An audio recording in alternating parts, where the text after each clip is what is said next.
o programa da ciência não consegue inibir ou calcular o que tem a mais, o que retorna como indecifrável das coordenadas do real, impossíveis de quantificar. O simbólico não retorna todo o real, alguma coisa retorna, efeitos de um real sem significação, algo escapa, e podemos recolher a própria noção de sintoma, que revela um retorno da verdade com falha no saber, conforme pensa Lacan.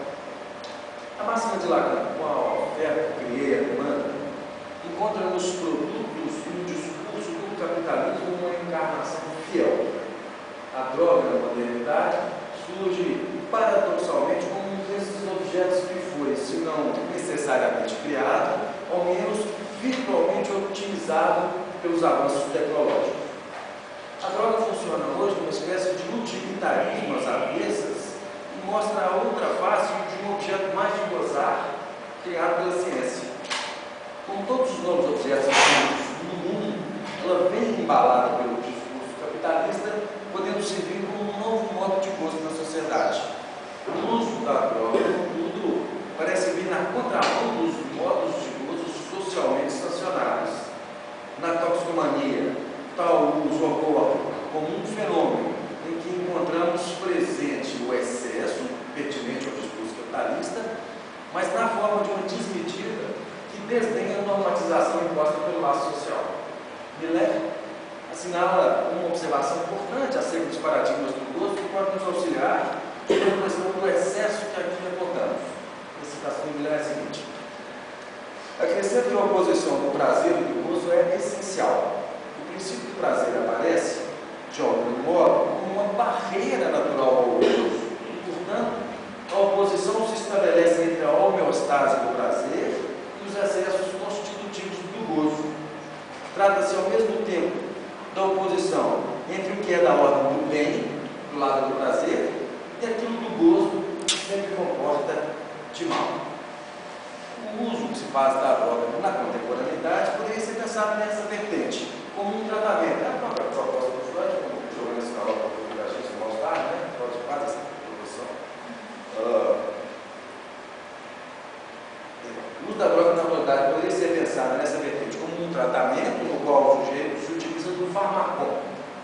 Porém, na toxicomania, assistiremos algo que retorna de modo paradoxal, como um remédio sem boa medida, um remédio que se torna veneno. Já uma citação do Gerson Thiago, sobre o livro da droga, então ele faz essa ideia. É um remédio que se torna veneno. É um remédio que não tem uma boa dose. Na verdade, o paciente psiquiátrico também sabe disso. A diferença entre remédio e veneno é o tamanho da dose que você toma. As tentativas de suicídio. As mulheres adoram tentar suicídio assim, é como um medicamento, né? Uma sobrecarga de é como um efeito do discurso da ciência que a psicanálise de orientação lacaniana vai localizar a toxicomania, tipificando-a inicialmente entre as novas formas de sintoma. Nestas, encontraremos explicitadas as manifestações que revelam a decadência das referências ligadas ao ideal, os efeitos da vacilação dos semblantes, de todo o rechaço de saber que é tão característico da nossa época.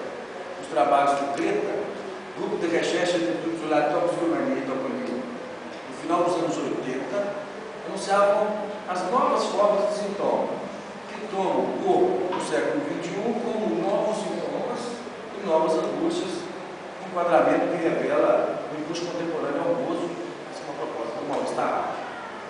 A toxicomania como um método químico de intoxicação é a prova cabal do efeito do discurso da ciência nos interstícios do saber, que cria um novo produto, tanto no mercado de bens quanto no mercado de gozo. No mercado de gozo, isso, uma citação de Inês Lemos, na revista de saúde mental do impacto dessa citação.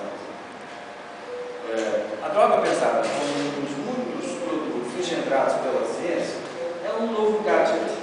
Assim, em conformidade com o raciocínio freudiano de 1929, a droga continua a funcionar como uma espécie de resposta ao sofrimento. Nos tempos modernos, é o discurso capitalista que organiza um gozo possível para os sujeitos através de uma indução ao consumo. É o imperativo da obtenção dos objetos que funciona como uma maneira de tratar a falta. Por esse viés, a droga encontra-se em um lugar específico, como citava, queimar reducionário psicanálise. Na esfera das relações interpessoais, como na troca econômica, o ideal consumista se prevalece da crença de um objeto de direito sempre disponível, com a condição de poder comprá-lo, num gozo sem interdito.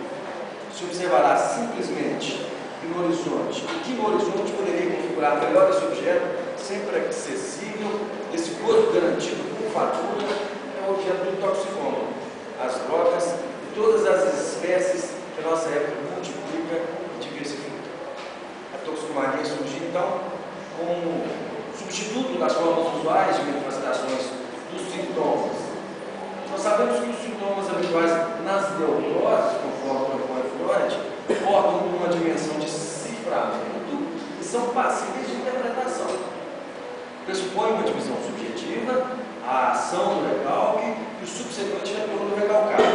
Como diz Miller, alguma coisa se cifra e se decifra, sem dúvida, nas formações do inconsciente. Isso é evidente em Freud, mas também para Freud alguma coisa se satisfaz no que se cifra e se decifra. Maurício Tarrato nos adverte uma das características desses novos sintomas. A toxicomania, a bulimia, a anorexia, os ataques de pânico, tudo mais que colocarmos nesse saco, estão muito próximos do que Lacan chamava de operação selvagem do sintoma e vão na contramão da vertente simbólica do sintoma como mensagem. É o sintoma que não pede nada, que é fixação de gozo.